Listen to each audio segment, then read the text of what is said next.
Vamos a entrar en materia en uno de los capítulos más apasionantes de las Sagradas Escrituras, como es el capítulo 8 del libro de Daniel. Y en el capítulo 8 nos vamos a quedar por lo menos, creo que hoy, nos vamos a quedar mañana también, todavía estudiando el capítulo 8 y posiblemente el domingo también, porque es uno de los capítulos más tremendos de todo el libro de Daniel. Y ese capítulo trata con un término que se llama Kadesh, el código Kadesh, donde Dios va a hacer limpio lo que está contaminado. ¿Qué es lo que está contaminado? Entonces entremos en materia.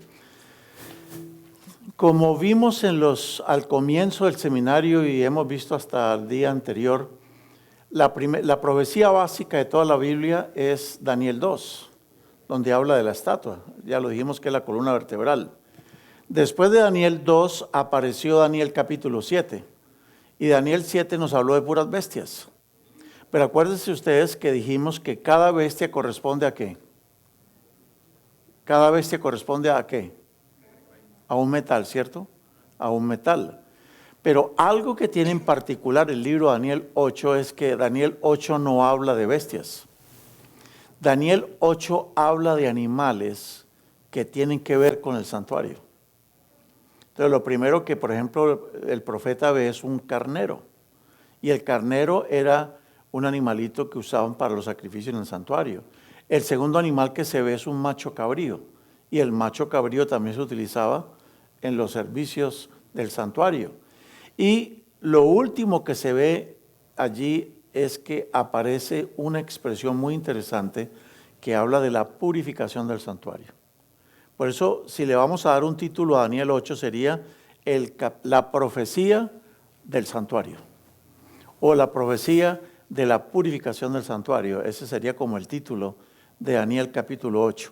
¿Qué fue lo que vio el profeta exactamente? Entonces, vamos a mirar lo que él vio. Dice que cuando él estaba en visión, lo primero que vio fue un carnero. Ese carnero tenía unas características muy especiales. Dice el versículo 3, que cuando él alzó sus ojos y vio al carnero junto al río, éste tenía 2 cuernos altos, pero uno era más alto que el otro. Es un detalle interesante. Y es muy parecido al oso. ¿Se acuerdan que el oso de la profecía tiene un lado más alto que el otro? Entonces, acuérdense que en estas profecías simplemente se está repitiendo lo que ya se vio en Daniel 2 y en Daniel 7. Entonces, ese cuerno tiene un cuerno más alto que el otro. Y cuando él está viendo el cuerno, dice la Biblia en el siguiente versículo, que el carnero hería con los cuernos al oeste, al norte y al sur. Y ninguna bestia podía pararse delante de ese animal, ni había quien escapase de su poder. Actuaba según su voluntad y se engrandecía.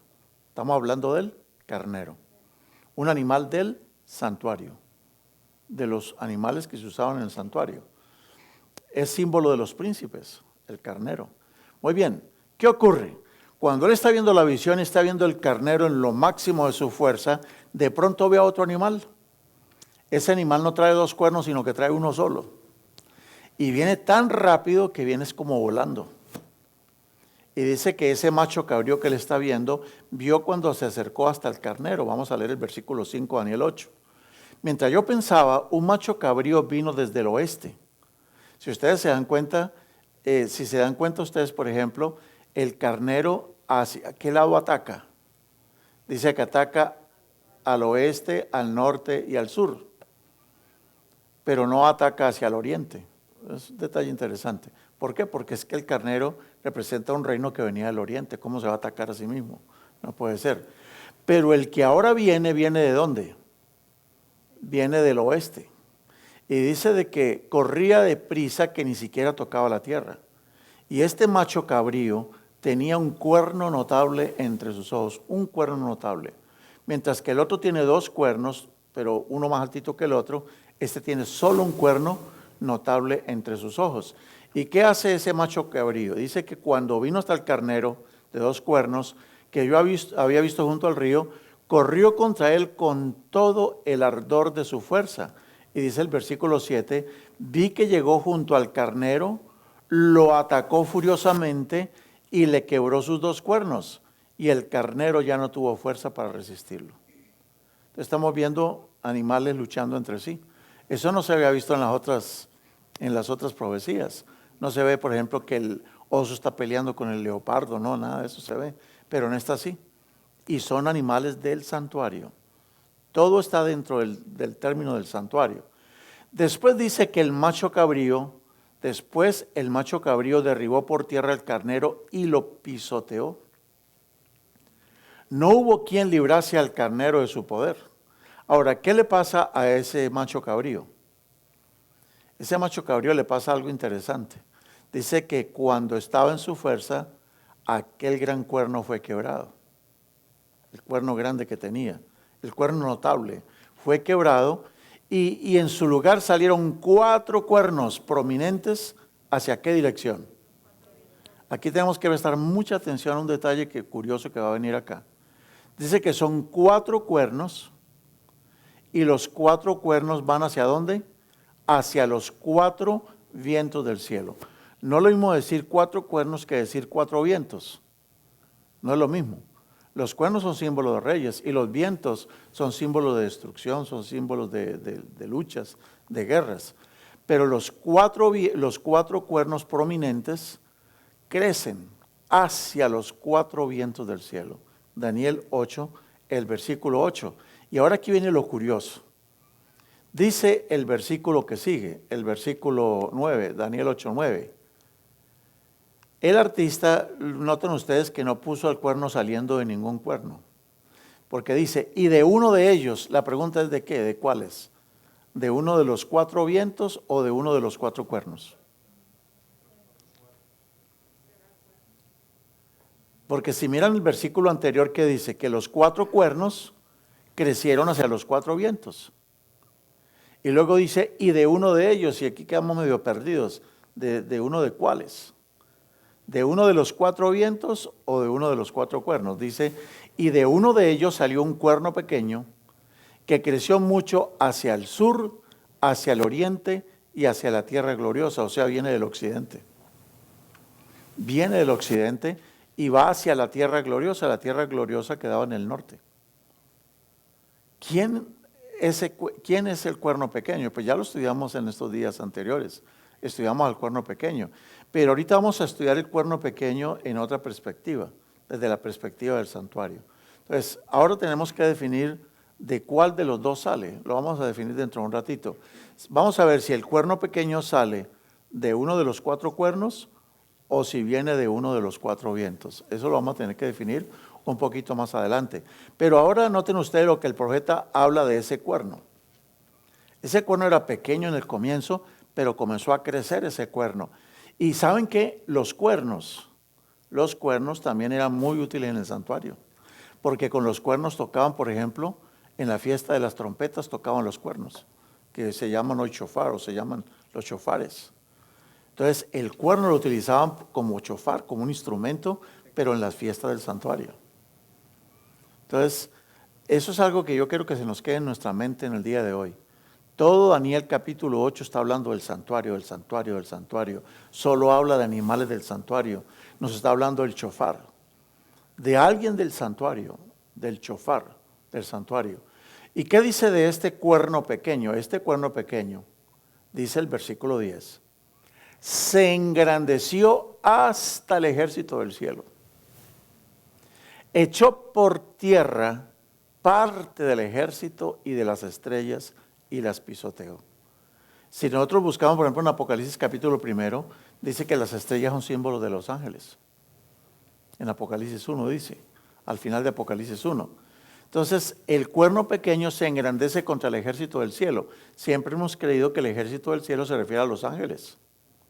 Y este cuerno pequeño echa una parte de las estrellas, una parte de los ángeles, los pisotea. ¿De quién estará hablando aquí ya? ¿Qué personaje, que es un rey también, o un príncipe, hizo con los ángeles eso? ¿Quién? Satanás. Él se llama el príncipe de este mundo, ¿no? O sea que él tiene su reino también. Y su reino queda en este mundo. Porque este mundo no es de Cristo, realmente. El demonio se lo quitó. porque Cristo mismo dijo, yo no soy rey de este mundo. Mi reino queda en otro lado, le dijo a Poncio Pilato. De modo que este cuerno pequeño es un príncipe de esta tierra que hizo eso con los ángeles, los pisoteó. Y sigue diciendo, mire, la segunda obra que hace este personaje en Daniel 8:11. Mire con quién se mete. Aún contra el príncipe del ejército celestial se engrandeció. ¿Quién es el príncipe de los ejércitos celestiales? ¿Quién es? Jesús, ¿o no? Jesús es el príncipe de los ejércitos celestiales. Contra él se engrandece también. Y miremos lo tercero que hace este personaje. Él quita el continuo sacrificio. ¿Qué más hace? Y el lugar de su santuario fue echado por tierra. ¿Qué hizo con el santuario? Lo echó por tierra. Ahora yo les pregunto, ¿lo que hace el cuerno pequeño lo está haciendo con cosas de la tierra o con cosas del cielo? A ver, regresemos al primer punto. Regresemos al primero. ¿Él se está metiendo con cosas de la tierra o con cosas del cielo? A fin de que tierra o cielo. Las estrellas del cielo, el ejército celestial, ¿de dónde es? Pues del cielo. Las estrellas, ¿de dónde son? Del cielo. El príncipe del ejército celestial, ¿de dónde es? Del cielo. El continuo, ¿cuál continuo? Oh, entonces está hablando de un continuo que ocurre en el cielo. Y está hablando de un santuario, ¿cuál santuario? ¿Del que hizo Moisés? ¿O está hablando del otro santuario? Entonces aquí vamos a descubrir esta tarde de que hay más de un santuario. No solamente el terrenal, sino que está el celestial. Es contra ese que ese personaje se levantó. ¿Qué hizo con el santuario del cielo? ¿Lo qué? Según ese versículo, según el versículo 11. Dice, el lugar de su santuario lo echó por tierra. O sea que lo que el diablo hizo en el cielo fue muy terrible. No solamente se levantó contra Cristo, sino que también a muchos de los ángeles los arrojó, los pisoteó. Y ahorita estamos viendo de que el santuario celestial lo echó por tierra. Hizo algo terrible en el cielo, lo que ese personaje hizo. Y dice el punto número 5 de Daniel 8:12, de que ¿qué hace el cuerno pequeño? Ese cuerno pequeño echó por tierra la verdad. Hizo cuanto quiso y prosperó. Terrible, ¿no? ¿No les parece? Todo eso lo hizo. Echó por tierra la verdad. Él lanzó una cantidad de acusaciones en el cielo. Cuando él hizo su gran rebelión en el cielo, lanzó acusaciones terribles contra el Padre Celestial. Acusó al Padre de muchas cosas. Se levantó contra Dios mismo en el cielo. El pecado no tuvo su origen en el Edén. ¿Dónde tuvo el pecado su origen? En el cielo. Entonces primer lugar que se contaminó fue el cielo. No solamente contaminó la tierra con el pecado, el mundo está contaminado de pecado, pero tristemente el pecado comenzó no aquí, comenzó arriba. O sea que el desorden comenzó en el cielo, el demonio hizo un terrible desorden en el cielo, contaminó el cielo, contaminó el ambiente, dañó el ambiente del cielo. En el cielo todo era armonía hasta que Luzbel se rebeló. Y a partir de su rebelión, ¿se pueden imaginar la cantidad de cosas que dijo Luzbel para que los ángeles le creyeran? ¿Qué cosas pudo haber dicho para haber convencido a la tercera parte de los ángeles? Entonces, las más terribles mentiras. Difamó a Dios, calumnió a Dios, calumnió todo lo que tiene que ver con Dios para que los ángeles le hayan creído. Tuvo que haber sido muy terrible. Entonces, imagínense, ¿esto está ocurriendo dónde? Aquí está la pregunta clave. Si no entendemos esta parte, no hicimos la clase esta noche. ¿Dónde se desarrollan todos esos problemas? ¿En la tierra o en el cielo? En el cielo. Entonces el versículo 13 dice que un santo que hablaba y otro de los santos dijo aquel que hablaba. ¿Dónde están esos santos? No está hablando de personajes del cielo. Está hablando de santos en el cielo. ¿Será que en el cielo ya hay santos? Como nos lo han enseñado Roma. ¿Quiénes están en el cielo ahora, por ejemplo? Si usted le dijera, demuéstreme con Biblia qué santos están ya arriba. ¿Qué santos? Enoc, sabemos que fue llevado. ¿Qué otro personaje fue llevado al cielo? Elías fue llevado al cielo. ¿Quién más? Moisés fue llevado al cielo. ¿Quién más? No sabemos el resto de gente, pero cuando Cristo murió, muchas tumbas se abrieron. Y toda esa gente que resucitó, Cristo lo llevó como primicias al cielo. O sea que en el cielo hay mucho personaje ya. Es lo único que podemos decir, porque el resto de los muertos, ¿dónde están? En la tumba, esperando el día de la resurrección. Unos para vida eterna, como dice Daniel 12:2, y otros para confusión perpetua. Bueno, entonces estos dos santos, que sin duda deben ser seres humanos en el cielo, están preocupadísimos. Porque ellos ascendieron al cielo, pero ¿qué se dieron cuenta? Que en el cielo, ¿cómo estaba la cosa? ¿Estaba grave la cosa o no? ¿Ustedes creen que ese problema se resolvió? ¿Ya estaba resuelto? Cristo vino a la tierra a resolver el problema aquí en la tierra, pero acá ascendió a los cielos. ¿Ustedes quieren saber qué ha estado haciendo Cristo por los últimos 2000 años? ¿Cuántos quieren saber? ¿Cuántos queremos saber? ¿Quieren saber? Venga mañana. Porque mañana ese es el tema. Fabuloso ese tema. Buenísimo ese tema, hermano. Buenísimo. Es de las cosas más lindas que yo he estudiado en la Biblia. ¿Qué ha estado haciendo Cristo por casi 2000 años? Bueno, está bien. Entonces, miren ustedes lo que los seres celestiales se preguntan entre ellos. ¿Hasta cuándo? ¿Están preguntando por un semán de Dios o no? Entonces, ¿creen que Dios va a dejar para siempre todo eso así? ¿O Dios tiene su semán? A propósito, ahí para que le ayudemos al hermano Julián que no vino ayer, le voy a preguntar a uno de los que vino ayer, ¿qué quiere decir esa palabra hebrea semán? Tiempos determinados. Dios tiene su semán, o sea, sus tiempos determinados. Tiempos que Él dice, es tanto y de ahí no se baja Dios. Es eso y punto. Y se cumple porque se cumple lo que Dios dice. Bueno, ellos preguntan, ¿hasta cuándo durará la visión? ¿Cuál visión? La visión de lo que está haciendo el cuerno pequeño, no, porque es una visión. ¿Hasta cuándo va a durar todo eso que está haciendo el enemigo? Y entonces miren la respuesta. Hasta 2300 días de tarde y de mañana, y lo que tanto estaba esperando los habitantes del cielo. ¿Y el santuario será qué? La pregunta es, ¿cuál santuario? Cuando Daniel tiene la visión, ¿hay dos santuarios o no? Está el de Jerusalén. ¿Cómo estaba el de Jerusalén? Estaba destruido porque Nabucodonosor lo destruyó. Pero no solamente había un problema en el santuario abajo en la tierra. El problema más grave estaba pasando en el santuario celestial. Porque el problema de lo que el diablo originó en el cielo no se ha resuelto todavía. Eso está en resolución en este momento, lo están resolviendo. Por eso una de las cosas tremendas que Cristo ascendió a los cielos fue a resolver el problema que el diablo creó en el cielo. Cristo ya encontró la solución para el problema acá abajo, con su sangre preciosa. ¿Qué está haciendo Cristo por los últimos casi 2000 años? Ese es el tema de mañana. Va a estar bueno, hasta yo voy a venir, como les digo. Sí, hasta yo voy a venir. Sí, porque les puedo mandar un video y pongo el tema, ¿o no? No, en una emergencia, si yo no puedo venir, mando un video. El pastor Sergio Barra sabe que yo cuando no voy, ¿qué es lo que mando?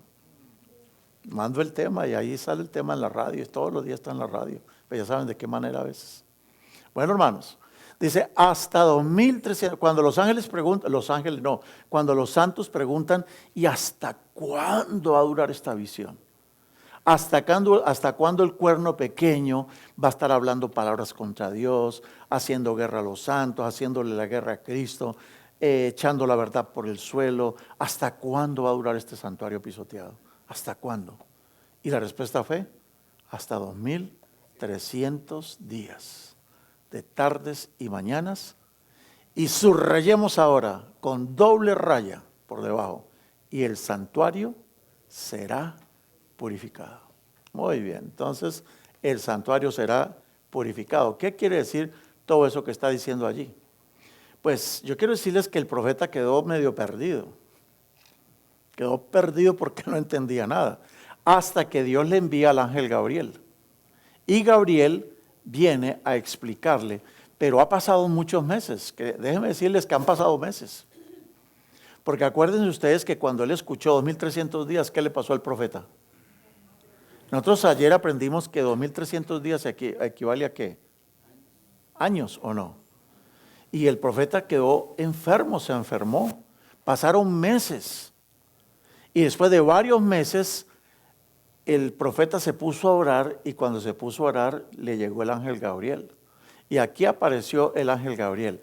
Apareció para explicarle lo que significaba esa profecía. Y vamos a ver cómo le explica. Dice Daniel 8:20. En cuanto al carnero que viste. Entonces ahora si saquen su hojita, a donde aparece el carnero, hay un espacio al frente y van a poner el significado del carnero. ¿Quién es el carnero? En cuanto al carnero que viste que tenía 2 cuernos, estos son los reyes de ¿qué? Reyes de Medo y Persia. ¿Qué están notando? Que ya Babilonia no existe, ¿no? Ya la cabeza de oro no aparece, porque ya la han destruido. Entonces, la profecía de Daniel 8 comienza a partir del pecho de plata, o empieza a partir del oso, en este caso el carnero. Dice, en cuanto al carnero que viste que tenía 2 cuernos, estos son los reyes de Media y de Persia. Dice que uno de los 2 cuernos era más alto que el otro, los medos. Los medos dominaron a los persas. Bueno, entonces ya tenemos por lo menos la primera clave aclarada. Entonces, sigamos leyendo. ¿Qué pasó después del carnero, después de los medopersas? ¿Quién surge en la historia? Dice el versículo 21. El macho cabrío, el que tiene solo un cuerno notable, un solo cuerno notable. Los otros cuernos no son tan notables, pero el que tiene un cuerno notable, el macho cabrío, dice, es el rey de Grecia. Y el cuerno grande que tenía entre sus ojos es el rey primero. ¿Quién fue el rey primero de los griegos? Alejandro Magno. Entonces ya pueden poner en el segundo cuadrito abajo el macho cabrío que corresponde a Grecia. Y si quieren agregar el cuerno, representa a Alejandro Magno. Entonces, ¿vamos aclarando el rompecabezas o no? Una pieza más del rompecabezas, del puzzle, ahí estamos cuadrándola, ¿no? Entonces, eso es Alejandro Magno. Pero como ya lo estudiamos en los días anteriores, Alejandro Magno murió muy joven. Murió a los 33 años y cuando él muere, realmente no dejó un sucesor. Por eso es que en la profecía dice, en cuanto al cuerno que fue quebrado, el ángel está explicando ahora, en cuanto al cuerno que fue quebrado y sucedieron 4 en su lugar, significa que 4 reinos se levantarán de esa nación, aunque ya no con la fuerza de él. Ya no van a tener la misma fuerza de Alejandro Magno. Ahora, ¿quiénes fueron esos 4 cuernos? Y ahora entramos al punto clave. Los 4 cuernos salieron ¿hacia dónde? Hacia los 4 vientos. Pero ¿quiénes fueron los 4 cuernos? Ahí están los 4 generales, ya pueden ponerlo allá en su casilla, en el cuadrito que le corresponde. Los 4 cuernos representan ¿a quién? A Casandro, a Lisímaco, a Seleuco y a Ptolomeo. Esos últimos 2 son famosísimos, porque los vamos a ver en Daniel 11, a esos 2. Uno de ellos son los reyes del norte y los otros son los reyes del sur. Entre Seleuco y Ptolomeo hubo guerras que duraron siglos. Sí, los Seleucidas. Seleuco, él puso su reino en Siria y todos sus descendientes, sus hijos, se llamó la dinastía de los Seleucidas. Y Ptolomeo se fue a vivir a Egipto y él estableció la dinastía de los Ptolomeos. Entonces, por eso uno ve en la historia Ptolomeo I, Ptolomeo II, Ptolomeo III, igual con los reyes del norte, que eran los reyes del norte, que era el caso de Seleuco. Está Seleuco I, Seleuco II, Seleuco III. Esos son los reyes del norte. ¿Mm? Sí, estaban en Siria. Ellos pusieron su capital en Siria. Bueno, entonces ahora aparece el cuerno pequeño. Dice que de uno de ellos salió el cuerno pequeño. La pregunta es, ¿de uno de qué? ¿Salió de quién? ¿De Casandro? ¿De Lisímaco? ¿De Seleuco, de Ptolomeo, de uno de ellos? ¿O de uno de los 4 vientos? Nosotros sabemos por la historia que después de Grecia viene Roma. Es Roma pagana la que aparece. ¿Y Roma pagana salió de uno de los 4 cuernos de Grecia? ¿Salió de Seleuco? ¿Roma? ¿Salió de Ptolomeo? ¿De Egipto? No. Casandro y Lisímaco rapidito se desaparecieron. Eso no duraron. Entonces nosotros sabemos que Roma pagana no surge ni de los Ptolomeos ni de los Eleusidas. Entonces, ¿qué quiere decir? Que Roma pagana viene de uno de los cuatro vientos. Pero miren ustedes cómo nos va a ayudar la gramática. Porque cuando dice de uno, en esa palabra uno en el idioma arameo dice ahat. Ahat. Y la palabra ahat es femenino. Como decir de una, realmente. De una. Una, femenino. Pero cuando dice ellos, aquí es para uno rascarse la cabeza. Porque cuando dice ellos, utiliza la palabra aramea hem. Y ahorita que hem es masculino. De uno de ellos. Uno es femenino y uno es femenino y ellos es masculino. Entonces parece que es tanto masculino como femenino. Entonces ahí está grave la situación, ¿o no? Es que hasta cuando uno estudia la Biblia, uno tiene que estudiar los artículos, los pronombres. Porque un solo pronombre te puede cambiar toda la historia. Un solo pronombre. Una sola preposición puede cambiar todo el significado de una frase. Una sola palabrita puede cambiar todo. Le voy a poner un caso nada más. Cuando el ladrón en la cruz le dice a Jesucristo, acuérdate de mí cuando vengas en tu reino, Jesús le responde, de cierto te digo hoy. Pero otros dicen, no, él dijo, de cierto te digo que hoy. ¿Se dan cuenta cuán diferente es decir, de cierto te digo hoy, a decir, de cierto te digo que hoy? ¿Hay diferencia o no hay diferencia? De cierto te digo hoy que estarás conmigo en el paraíso. Si yo pongo el que después de hoy, está poniendo la cita en el futuro. Adelante, cuando tú resucites te voy a llevar al cielo. Pero si yo pongo el que antes de hoy, eso significa que el mismo día que se murió, se lo llevó al cielo. De cierto te digo que hoy estarás conmigo en el paraíso. Que nosotros sepamos, cuando Cristo murió en la cruz, no se fue al paraíso. ¿A dónde se fue? A la tumba. Entonces no podía ese día habérselo llevado al paraíso porque los dos se murieron. Y Cristo estuvo de verdad muerto en la tumba. Entonces, una simple palabrita te puede cambiar todo, incluso hasta toda la teología. Hay que ser muy cuidadoso en el estudio. Por eso una de las clases que vamos a tener en este instituto el próximo año es la clase de hermenéutica, que son los principios para estudiar la Biblia, ciertas reglas que hay que tener en cuenta al estudiar la Biblia, porque una persona puede hacerle decir a la Biblia lo que la Biblia no dice. Eso se llama, cuando usted le mete a la Biblia lo que la Biblia no está diciendo, se llama eisegesis. Eisegesis. Pero cuando usted estudia la Biblia y usted saca de la Biblia lo que la Biblia sí dice, eso se llama exégesis. Miren la diferencia entre exégesis y eisegesis. ¿Quieren saber cuál es la diferencia entre exégesis y eisegesis? No se pierdan las próximas clases del próximo año en el instituto cuando estemos hablando de hermenéutica. Hermenéutica es apasionante, hermanos. Uf, tremendo. Bueno, a ver, ¿cómo vamos a resolver este problema? Dice, de uno de ellos, no sabemos si está hablando de los cuernos o de los vientos todavía. Pero aquí nos creó un problema serio, porque uno es en femenino y ellos en masculino. O sea que tiene los dos géneros. Entonces, vamos a ver, por ejemplo, cuernos. Cuernos es femenino. Entonces, ¿qué puede querer decir? Que el cuerno pequeño surge ¿de dónde? ¿De los cuernos o no? Porque dice que un cuerno pequeño surge de uno de ellos, ¿de uno de cuáles? ¿De uno de los cuatro cuernos? ¿De Casandro, Lisímaco, Seleuco, Ptolomeo? ¿O sale de uno de los cuatro vientos?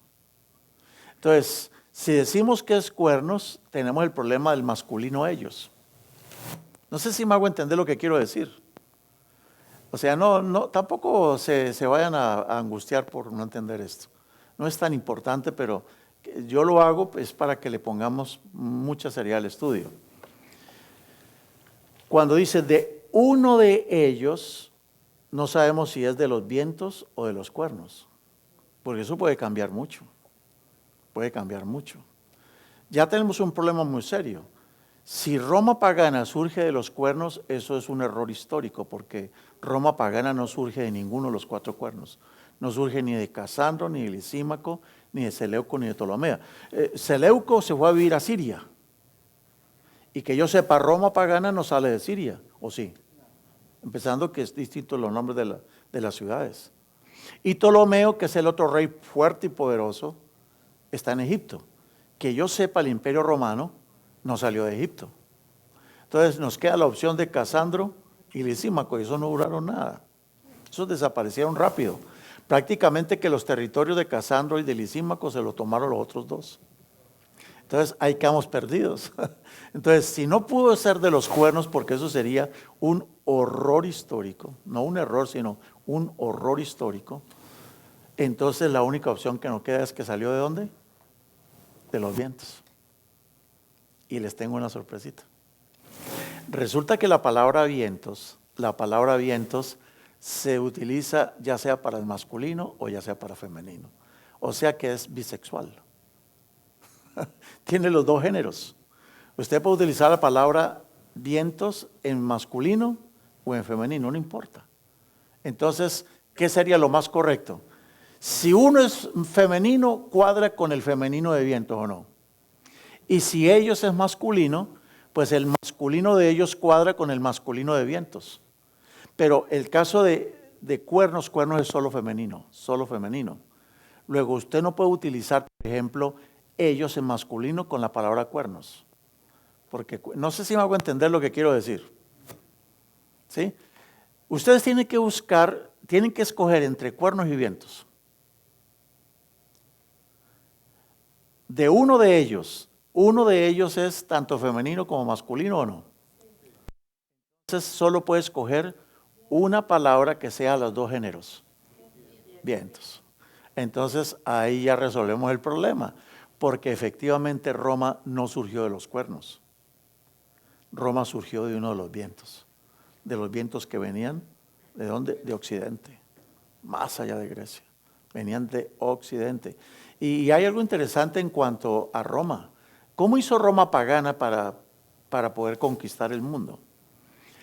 Hermanos, el rey del norte tenía su sede en Siria, pero él, una de las principales, ahí está Siria en el mapa.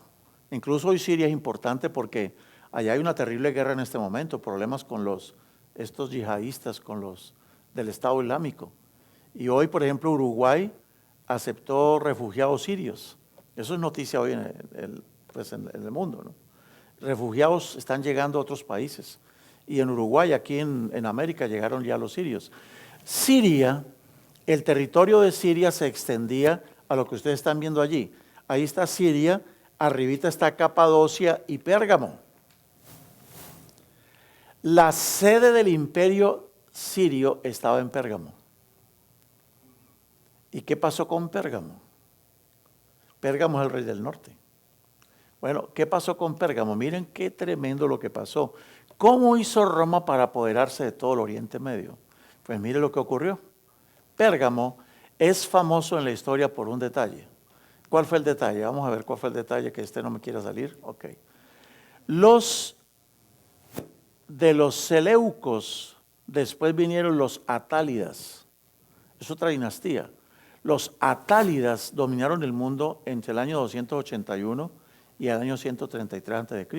Los atálidas son parte de los seleucidas. Son de los descendientes de los seleucidas, pero que ahora se llamaron atálidas. Entonces, ¿qué ocurre con los atálidas? Los atálidas dominaban lo que era Siria, la Asia Menor, toda esa zona, y Roma, para poder penetrar al Oriente Medio y conquistar el Oriente Medio, tenía que entrar por Pérgamo.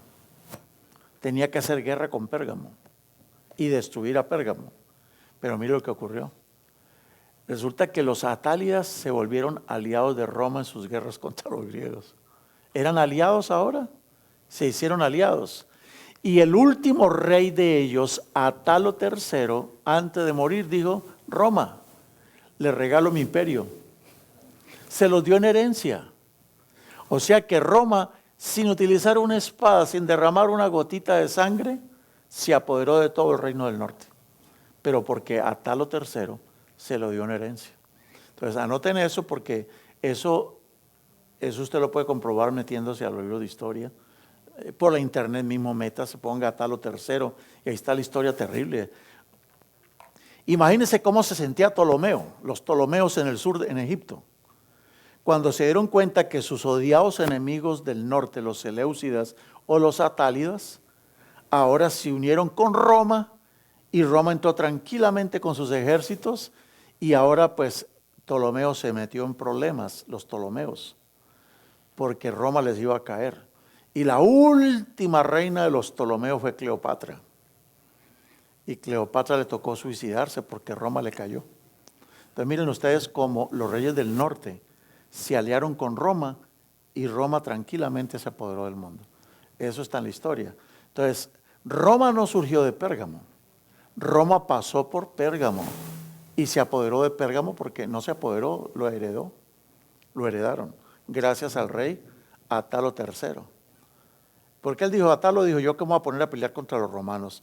Ya tengo con los Ptolomeos tantas guerras y ahí estamos en un desgaste terrible. ¿Para qué voy a tener dos enemigos? En el sur y ahora del occidente. Dijo, no, me hago aliado de los romanos. Se aliaron y así ellos se apoderaron del mundo.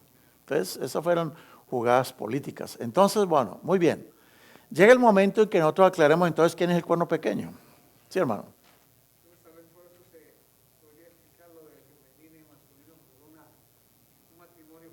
Exactamente, ahí entendemos la parte masculino y femenino, fue una alianza política, realmente. O sea, pero sí vino de los vientos, vino de más lejos y se apoderó del cuerno del norte. Entonces, el rey del norte ahorita, ¿cómo se llama? Antes eran los Seleucidas y Atálidas, ahora es ¿quién? Roma, ¿o no? Porque según los reyes del norte, según esta profecía, Rusia no existía en aquel entonces. ¿Quién existía en ese entonces? Rusia no. Existieran que los Seleucidas y los Atálidas en la historia. Estamos hablando en la historia. Ellos eran los dueños de todas esas zonas. Y ahora al aliarse con Roma, Roma pasa a ser el nuevo rey del norte. El rey de todos los Seleucidas, de los territorios sirios, de los territorios de lo que hoy es Turquía. Y noten ustedes que Roma puso su sede en Turquía, en Constantinopla. Gracias al trabajito que Pérgamo les facilitó. Y Pérgamo es muy importante en la historia del Apocalipsis. Porque si ustedes quieren ver la historia de la iglesia de Pérgamo, en Pérgamo dice, el Señor hablando a la iglesia de Pérgamo le dice, yo sé dónde tú vives, donde está el trono del Satanás. Pérgamo, según Apocalipsis, es el trono de Satanás. Ahora Roma pagana llega y se apodera de Pérgamo y Roma pagana entra a traer todo lo que es las tinieblas al Medio Oriente. Bueno, entonces, momento de poner allí el cuerno pequeño, ¿quién viene siendo? Hermanos, el cuerno pequeño en Daniel 8, ¿qué hace? Se levanta contra el príncipe de los ejércitos celestiales, arroja las estrellas del cielo por tierra y pisotea el santuario celestial. ¿Quién es? Pues Satanás. Entonces, pero en Daniel 7 vimos de que era el anticristo. Entonces, ¿cómo arreglamos el problema? Es sencillo, hermanos. Mire cómo se arregla este problema. El cuerno pequeño en ese cuadrito que ustedes van a escribir tiene dos significados. El tipo es el anticristo y el antitipo es Satanás. Porque el anticristo es el tipo del antitipo que es Satanás. Eso se volvió aquí como un trabalenguas. En las interpretaciones proféticas siempre hay un tipo. Y el antitipo es en el que se cumple todo. Por ejemplo, vamos a poner un caso. Isaac es el tipo y Jesucristo es el antitipo. O sea, lo que pasó con Isaac, cuando su padre lo iba a sacrificar a lo alto del monte Moria, eso era un tipo, o sea, un símbolo. Era un tipo de quién, de Jesús, quien siglos después fue sacrificado por su padre en otro monte, en el monte Calvario. Fue sacrificado. Entonces, Isaac es el tipo y Jesucristo es el antitipo. ¿Qué quiere decir antitipo? No quiere decir en contrario, no, sino el antitipo quiere decir el cumplimiento del tipo. De modo que El anticristo es el tipo y el antitipo realmente es Satanás. Es Satanás mismo. El anticristo es un símbolo ¿de quién? De Satanás. Así como podríamos decir Moisés. Moisés es un tipo ¿de quién? Moisés, el que salvado de las aguas, salvó a su pueblo, liberó a su pueblo. Moisés es un tipo ¿de quién? ¿Quién es el antitipo de Moisés? Cristo. Cristo también fue salvado de las aguas, lo querían matar. Y Él es el liberador de su pueblo. Muy bien, entonces, en ese cuadrito donde tiene el cuerno pequeño, allá ¿quién vamos a poner? Vamos a poner tanto a Roma pagana. A ver, ¿cómo tienen su hojita? Déjenme ver un momentito su hojita acá. Sí. Entonces ahí aparece Roma pagana, aparece el anticristo y aparece Satanás. Todos están conjuntados ahí. ¿Ah? ¿En cuál estamos trabajando? No, en la segunda hoja no, en la primera. Muy bien, entonces seguimos avanzando aquí. Ahora, lo que les queda faltando a ustedes, el último cuadro, es que la purificación del santuario o no. Es lo que falta. ¿Qué es eso de la purificación del santuario? Pero recuerden ustedes de cuál santuario estamos hablando. Del celestial, del santuario celestial. Y eso no lo entendía el profeta Daniel. Daniel no entendió eso. Por eso se enfermó, porque no entendía eso. Entonces, Dios tiene un semán. Y su semán es 2300 días. Dios le dice a Daniel, a través del ángel Gabriel, le dice, no te preocupes, Daniel, el santuario que el cuerno pequeño pisoteó. La verdad que el cuerno pequeño pisoteó. Todo lo que ha hecho el cuerno pequeño, Dios le puso un plazo. Lo que el cuerno pequeño ensució, contaminó, pisoteó, Dios lo va a resolver dentro de 2300 días. Por lo menos queda claro el concepto, ¿no? Hasta dentro de 2300 años voy a resolver el problema que el diablo creó en el cielo. Eso no se resolvió cuando Cristo vino a la tierra. Por eso Cristo tenía que ascender a los cielos. No se pierdan el tema de mañana. Entonces llegó el momento de hacer un cuadro bien bonito acá, un resumen de lo que hemos visto hasta el día de hoy durante toda esta semana. Si ustedes ven en la primera columna en color blanco, ¿está quién? Daniel 2. En la segunda columna, ¿quién está? Daniel 7. Y en la tercera columna, en más amarillito, está Daniel 8. Si ustedes se dan cuenta, cada renglón corresponde a su mismo renglón. A ver, la cabeza de oro que es Babilonia, es lo mismo que decir ¿qué? León. ¿Y qué más? Nada más, porque ya no existe el león. Decir la plata, que es Medo-Persia, es lo mismo que decir ¿qué? El oso. Y es lo mismo que decir ¿qué? El carnero. ¿De dónde sacamos que era el Medo-Persia el carnero? Pues porque el mismo profeta en Daniel 8 lo vimos hoy, lo dijo. Él dijo que el carnero era Medo-Persia. El bronce que representa a Grecia es lo mismo que decir ¿qué? Leopardo. Y es lo mismo que decir ¿qué? Macho cabrío. El hierro, o sea, es la misma bestia y viene siendo ¿qué? Roma. Roma pagana. El barro más el hierro corresponde al cuerno pequeño en Daniel 7 y corresponde al cuerno pequeño en Daniel 8. Y ahora llegó algo muy, pero súper importante, hermanos. Súper importantísimo. Dígame, ¿qué será entonces la purificación del santuario? Es que la purificación del santuario no es otra cosa que la obra de juicio que en Daniel 7 dice que Dios va a hacer. Y no es otra cosa que la obra que la piedra hace. Porque ¿qué hace la piedra? Destruye todos los reinos. ¿Y qué va a hacer Dios con su juicio? Destruir todos los impíos. Y va a vindicar a los santos. O sea que la purificación del santuario no es otra cosa que el juicio final de Dios, el juicio de Dios. Eso lo sacamos solo por conclusión así nomás, ¿no? Pero en el tema mañana eso lo vamos a súper ampliar eso. Pero por lo menos mire la importancia de tener ese cuadrito, porque ese cuadrito ya, si alguien le pregunta a usted, oiga, ¿qué es la purificación del santuario? ¿Usted qué va a decir? Es el juicio. ¿Y cómo usted lo sabe? Dije, déjeme que le explique. Entonces ponga usted sus 3 columnitas y ponga cosa por cosa. Y le va a decir, uy, ¿usted cómo sabe tanto? No, es que eso está en la Biblia. ¿Dios lo puso o no? Dios lo puso no para complicarnos la vida, sino para hacernos más fácil la vida. Y noten ustedes que las explicaciones no son forzadas ni montadas, sino que la Biblia solo las explica. Ella misma se está explicando. Porque cada cosa corresponde a una cosa. Bueno, entonces yo diría que esta es la más grande de todas las conclusiones de esta primera semana del instituto. La purificación del santuario no es otra cosa que la obra del juicio. Entonces, ¿es muy importante la purificación del santuario o no? Es la obra del juicio. Y es la misma obra de la piedra. Bueno, ¿cuándo, a ver, para los que vinieron a la clase, cuándo es que se cumple la obra de la piedra? ¿Cuándo se termina de cumplir la obra de la piedra? Porque ¿qué hace la piedra? Desmenuza todos los metales. ¿Cuándo se cumple eso? Después del milenio, después de los 1000 años, cuando todos los reinos de la tierra están de pie y entonces Dios los destruye con fuego. Ahí es cuando está. Eso no ocurre en la segunda venida de Cristo. No ocurre en la segunda venida de Cristo. El juicio de Dios no termina con la segunda venida de Cristo, porque después de que Cristo venga, se lleva a los santos y los santos durante 1000 años juzgan a los que se perdieron. O sea que el juicio no, la segunda venida de Cristo no es la piedra exactamente, es parte apenas. La obra de la piedra, esa obra de la piedra, ¿qué pasó?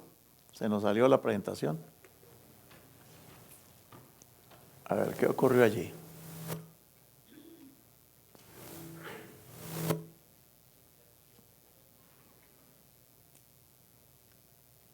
Vamos a ver cómo arreglamos esto. Ok, ahora sí. Entonces, el gran monte que se forma es el mismo reino de Daniel 7 y es el mismo reino de los santos en Daniel 8, que va a venir. Bueno, pero el profeta escuchó de labios del ángel Gabriel en Daniel 8:26 de que la visión de las tardes y las mañanas era ¿qué? Verdadera. Era verdadera. ¿Y qué ocurrió con Daniel? Dice Daniel 8:26 y 27 y yo Daniel quedé como. Porque ¿en qué estaba pensando Daniel? ¿En el santuario celestial? ¿O en qué santuario estaba pensando él? ¿Se acuerda que el terrenal estaba destruido también? Entonces dice, yo Daniel quedé quebrantado y estuve enfermo algunos días. Y estaba espantado a causa de la visión y no la entendía. Estaba espantado. Porque según las cuentas de Daniel, él lo dice clarito en Daniel 9, 1 y 2, que en el primer año del rey Darío, en el año de Darío, hijo de Asuero, yo Daniel entendí de los libros que según la palabra de Jehová dada al profeta Jeremías, el número de los años que habría de durar la desolación de Jerusalén. Oh, él está ¿en qué pensando? ¿En qué está pensando? En Jerusalén. Pero los seres celestiales de Daniel 8:13 están preocupados ¿por qué? ¿Estaban preocupados por el templo abajo o estaban preocupados por lo que el cuerno hizo arriba? Entonces, estamos viendo que ese Daniel 8, Daniel 9, tiene que ver con dos cosas al mismo tiempo.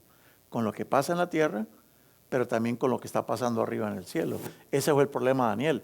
Porque él dice, yo averigüé que de acuerdo al libro de Jeremías, era solamente 70 años. ¿Y cómo es que Dios ahora me sale con 2300 años? Por eso se enfermó. ¿Quién no se enferma? Dígame. ¿Eso está para preocuparse uno o no? Eso estaba para enfermarse. Porque él entendía el principio de Ezequiel 4:6. El profeta Ezequiel dijo, eso no es caprichoso, Ezequiel dijo, día por año te lo he dado. O sea, los 2300 días no son 6 años. Los 2300 días son ¿qué? 2300 ¿qué? Años, son 2300 años. Llegó el momento de que vamos a pasar a la segunda hoja. Ahora sí vamos a pasar a la segunda hoja. Entonces aquí estamos con un tremendo problema. Estamos entre 70 años versus ¿cuánto? Versus 2300 años. ¿Cómo vamos a cuadrar eso? ¿Cómo lo va a cuadrar el pobre profeta Daniel? Él no lo pudo cuadrar, pero el ángel Gabriel se lo va a cuadrar. El mismo ángel Gabriel regresa. Y vamos a ver cuál es la diferencia. En Daniel 9:2, el profeta Jeremías está hablando del templo de Jerusalén, que era solamente ¿qué? 70 años. Pero la purificación del santuario no puede ser el de Jerusalén, entonces tiene que ser otro. Y ya sabemos que es el celestial. La purificación del santuario celestial duraría 2300 años. ¿Eso es claro o no? ¿Hasta aquí nos vamos entendiendo o no? Estamos hablando de dos santuarios diferentes. ¿Sí? ¿Me va siguiendo, Julián? Todos, ok. Muy bien, entonces, hay dos santuarios. Por un lado, el de Jerusalén, ¿cómo estaba? Destruido. Y el santuario celestial arriba estaba contaminado. ¿Quién lo había contaminado? ¿Quién destruyó el de Jerusalén? Nabucodonosor. Y Nabucodonosor no es el cuerno pequeño.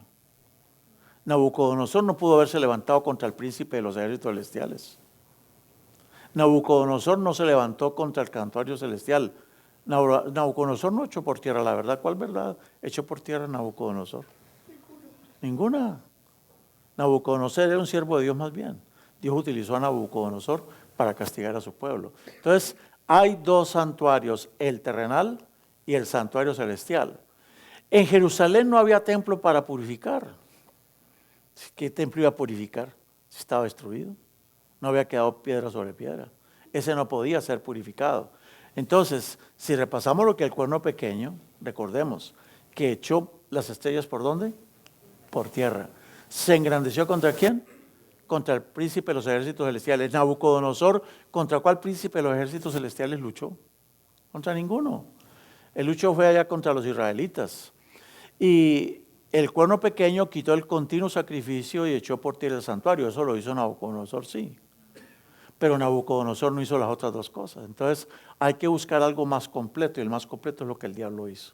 Y eso lo hizo todo el diablo. Él echó por tierra la verdad, hizo cuanto quiso y prosperó. Entonces, el santuario que había que purificar era el celestial y no el terrenal. Claro que el terrenal no. Entonces, sigamos avanzando aquí en el estudio. Cuando Daniel escuchó que el santuario sería restaurado en 2300 años, el pobre se puso a orar. Él no entendía. Y por eso dice Daniel 9:3, volví mi rostro al Dios el Señor, buscando en oración, en ruego, en ayuno, en cilicio, en ceniza. Y mire lo que él dice. Mire, pobrecito Daniel. Él le dice a Dios, Señor, hemos pecado, hemos cometido iniquidad. ¿Por qué cree que está haciendo esa oración? Porque él está confundido o no. Él está pensando en Jerusalén. Él dice, hemos cometido iniquidad, hemos hecho impíamente, hemos sido rebeldes, nos hemos apartado de tus mandamientos, de tus ordenanzas. Oh Señor, conforme a todos tus actos de justicia, apártese ahora tu ira y tu furor de sobre tu ciudad Jerusalén. ¿En qué está pensando Daniel? En Jerusalén. Él está pensando en Jerusalén, tu santo monte. Entonces, el pobre está lleno de oración y Dios le dice, no, Gabriel, vete rápido. Le va a dar un ataque cardíaco a Daniel, vete rápido. Y el ángel Gabriel se vino. Y el que se le atravesó por el camino fue el diablo. No dejaba venir a Gabriel a explicarle. 14 días el príncipe de Tiro, que es otro de los títulos del diablo, se le opuso a Gabriel. Y Gabriel no podía contra Luzbel. Pero entonces Gabriel dijo, no, ya sé cómo arreglar este problema. Y le pidió el favor a Miguel. Y cuando Miguel vino, Miguel fue el que echó al diablo del cielo. Léalo en Apocalipsis 12. Dice que hubo una guerra en el cielo y dice, Miguel y sus ángeles luchaban contra el dragón y sus ángeles. O sea que el que echó al diablo del cielo fue Miguel. ¿Quién es Miguel entonces? No es como lo enseña la Iglesia Católica, de que Miguel es un arcángel, otro de los arcángeles. Miguel realmente es Jesús, en su forma anterior de venir a la tierra. Él tenía otra forma antes de venir a la tierra. En la tierra se hizo hombre, pero antes de la creación del hombre se humilló a sí mismo tomando la forma de un arcángel cubridor, de un querubín. Eso es sublime, hermanos. Entonces dice que Gabriel, que es otro de los ángeles, Gabriel me hizo entender. ¿Me hizo entender qué? ¿Qué le hizo entender?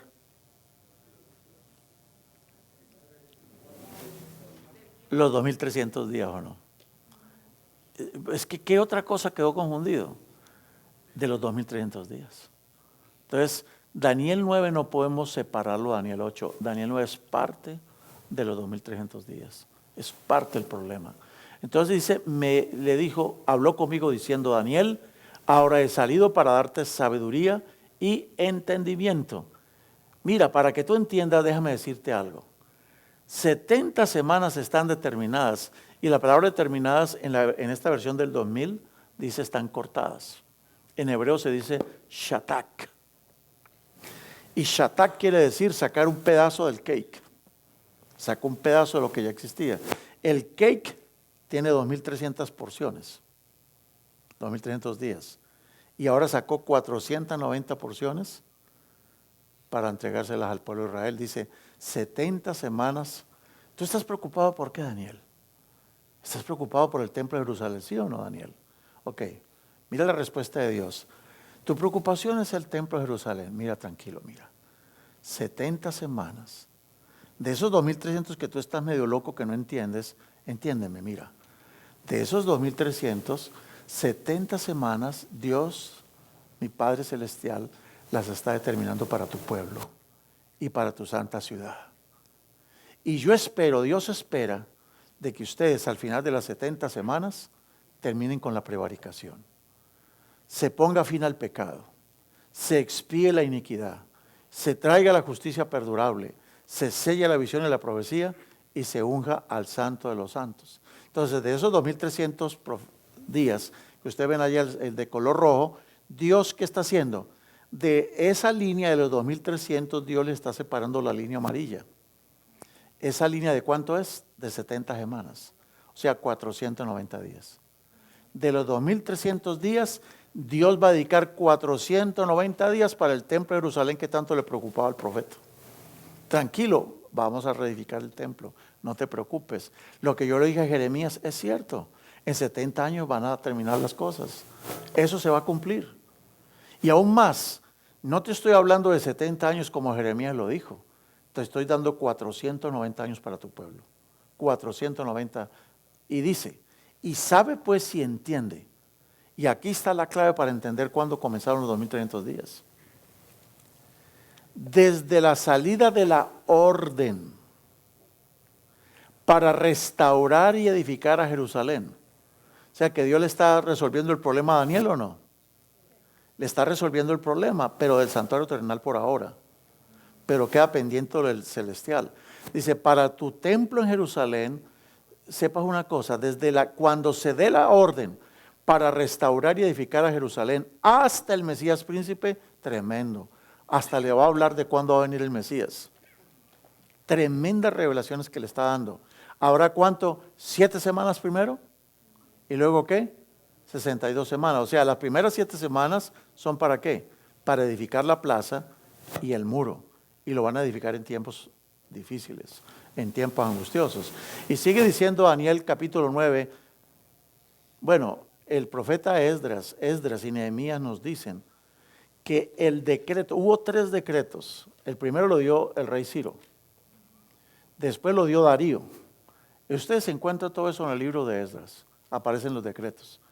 El último decreto, el definitivo, lo dio el rey Artajerjes I en el año 457 antes de Jesucristo. O sea, quiere decir eso que las 70 semanas comenzaron ¿cuándo? En el año 457. Ahora, se cree que en esa misma fecha comenzaron los 2.300 días, porque la preocupación de los santos en el cielo es por el santuario de arriba. Bueno, entonces en el año 457 comienzan los 490 años separados para Israel. Ahí comienzan.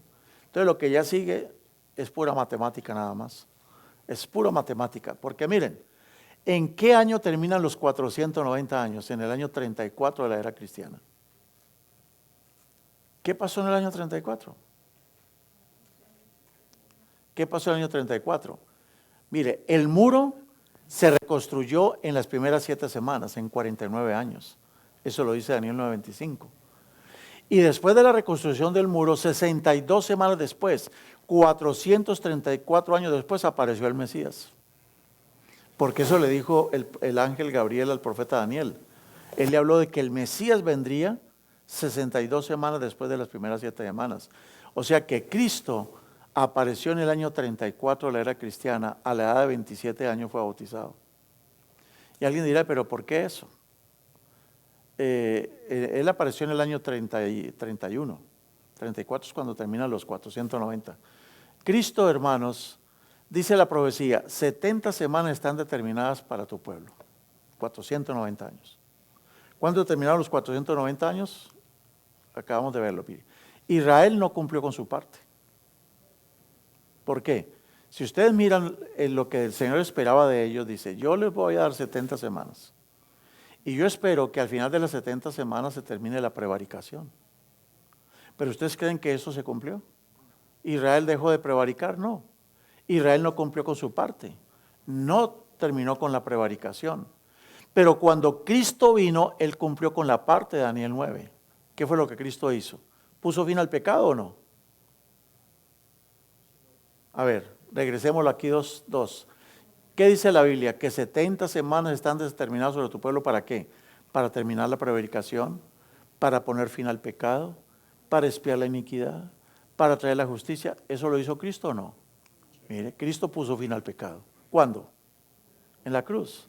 ¿Cristo expió la iniquidad en la cruz o no? Expió la iniquidad. ¿Trajo la justicia perdurable Cristo? Trajo la justicia perdurable. ¿Selló la visión y la profecía en cuanto a Israel? Sí, porque cuando Él comenzó su ministerio dijo, le vamos a dejar el árbol otro tiempo más. Y si no, vamos a... Dijo, el hacha ya está puesta en la raíz.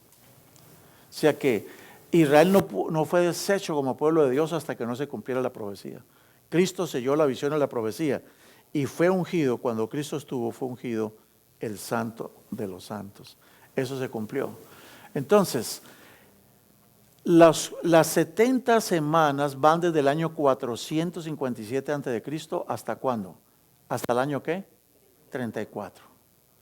En la última semana, que es la semana que va del 27 al 34, en los últimos 7 años, ¿me hago entender lo que quiero decir? En los últimos 7 años de esa profecía, o sea, entre el año 27 y el año 34, ¿qué se cumplió? Número 1, se le quitó la vida al Mesías a la mitad de la última semana. En los últimos 7 años, entre el 27 y el 34, a la mitad del 27 al 34 le quitaron la vida a Cristo. Se cumplió exacta la profecía. A la mitad de la última semana lo mataron. Y en el año 34 Israel dejó de ser el pueblo escogido de Dios. Ya no más. ¿Y su lugar quién lo ocupó? La iglesia. Desde entonces el verdadero Israel es la iglesia. Israel, porque no todo el que es hijo de Abraham es hijo de Abraham. Porque los que son de la fe, dijo Pablo, esos son hijos de Abraham. Entonces por eso somos la iglesia. Ahora entonces, ¿qué ocurre? Si hasta el año 34 se cumplen los primeros 490 años, ¿cuánto tiempo está faltando? Para los 2300 días. 1810 años. Entonces, entre el año 34 más 1800 días, ¿hasta cuándo viene a dar? Hasta 1844. ¿Qué pasó en 1844? ¿Qué pasaría? ¿Recuerdan ustedes la pregunta de los santos que hicieron en Daniel 8:13? Un santo le pregunta a otro santo, ¿hasta cuándo durará la visión? ¿Hasta cuándo durará el sacrificio perpetuo? La iniquidad desoladora. ¿Hasta cuándo el santuario y el ejército van a ser pisoteados? ¿Hasta cuándo? ¿Y cuál fue la respuesta?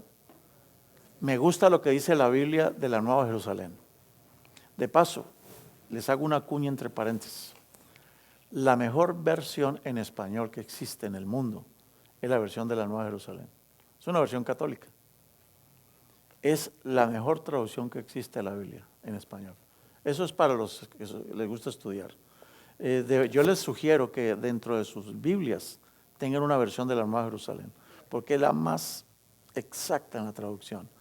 No se preocupe por comprarla, es muy cara, pero ustedes la pueden bajar gratis por la internet. Te metas al internet y coloquen versión Nueva Jerusalén gratis y la baja a sus teléfonos o a sus computadoras. Ahí las tiene. Cada rato yo la uso porque la tengo en mi computadora. Entonces les recomiendo mucho esa versión. Mira como dice Daniel 8:14, me encanta la manera como dijo. Porque, a ver, busquen Daniel 8:14 cómo dicen sus Biblias. Hasta 2300 días, ¿y qué? ¿Cómo dicen sus Biblias?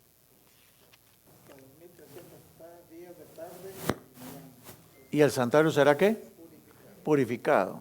Será purificado. Mire cómo dice la versión de la Nueva Jerusalén. Hasta 2300 tardes y mañanas después será reivindicado el santuario. ¿No les parece que tiene más sentido eso o no? ¿Qué fue lo que el diablo hizo en el cielo? ¿No echó por tierra la verdad? ¿Qué hizo con el carácter de Dios el diablo en el cielo? ¿Qué acusaciones lanzó el diablo en el cielo para que la tercera parte de los ángeles se haya rebelado contra Dios? ¿Creen que difamó a Dios o no? Lo difamó y hizo lo que quiso. Por eso esta versión es la mejor que existe. Dice hasta 2300 tardes y mañanas, y después de los 2300 el santuario será reivindicado. Esa profecía es para el tiempo del fin. Quiere decir que de acuerdo a esta profecía, nosotros ya estamos en el tiempo del fin, ¿o no? Porque si esa profecía llega hasta 1844, quiere decir que ya estamos en el tiempo del fin. Quiere decir que Cristo comenzó en 1844 a hacer algo muy especial. Comenzó la reivindicación del cielo. Y eso es una cosa que mucha gente no sabe. ¿En qué consiste la reivindicación? La última profecía en cuanto a tiempos terminó en 1844, no hay más en el futuro, de fechas que digamos. Esta es la profecía más extensa. Si comenzó en el 457, nosotros no podemos llegar y tomarla y aplicarla para poner otra fecha, no, porque eso sería violar las escrituras. Eso sería un error de interpretación, de exégesis. Entonces, esa profecía comenzó en el 457 a.C. Las 70 semanas se cumplen en el año 37, 34 de la era cristiana. Y quedan todavía 1810 años, faltaban todavía. Quiere decir que en 1844 pasó algo, y lo triste es que mucha gente no sabe qué pasó en 1844. Y es necesario que la gente lo entienda. Pero eso lo vamos a estudiar ¿cuándo? Mañana. Mañana. Pero porque ya es la hora de terminar. Entonces, no sé si alguien tenga una pregunta. ¿Alguien tiene una pregunta? Todavía estamos ahí. Solamente Dios le resuelve el problema a Daniel. Daniel, ¿por qué estaba preocupado? Por el templo de Jerusalén. ¿Dios lo resolvió o no lo resolvió? Sí. ¿Y le dio chance a Israel otra vez o no? ¿Y lo aprovecharon? No, no lo aprovecharon. El templo, ¿saben que el templo de Jerusalén fue purificado por Cristo? Ese es un primer cumplimiento de la purificación del santuario. Lo que Cristo hizo en el santuario de Jerusalén es una copia de lo que Él fue a hacer en el cielo. ¿Qué hizo Cristo cuando estuvo aquí en la tierra? ¿Qué hizo con el templo? ¿Lo purificó o no lo purificó? ¿De qué sirvió que Cristo hubiera estado en ese templo y lo hubiera purificado? Lo purificó al comienzo de su ministerio y al final de su ministerio. ¿De qué sirvió? Por eso no tenía más chance de Jerusalén. Por eso el templo fue destruido. Porque el que lo purificó de nada sirvió. Entonces, Él no estaba interesado en purificar un templo terrenal. Por eso, aunque suene medio raro lo que les voy a decir, se lo voy a decir.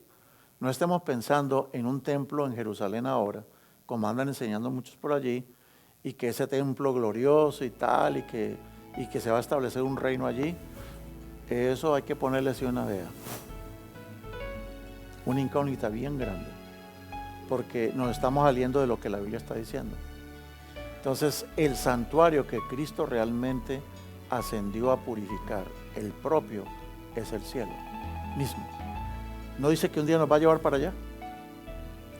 Si nos va a llevar para allá y el cielo mismo está contaminado, ¿cómo nos va a llevar para allá estando el cielo contaminado? ¿Qué tiene que resolver primero Cristo? ¿Y qué es eso de la purificación del santuario? ¿Qué será eso? Mañana. Mañana vamos a dedicar 1 hora y media a hablar solo de la purificación, 1 hora y 15 para hablar solo de la purificación del santuario. Muy bien, hermano.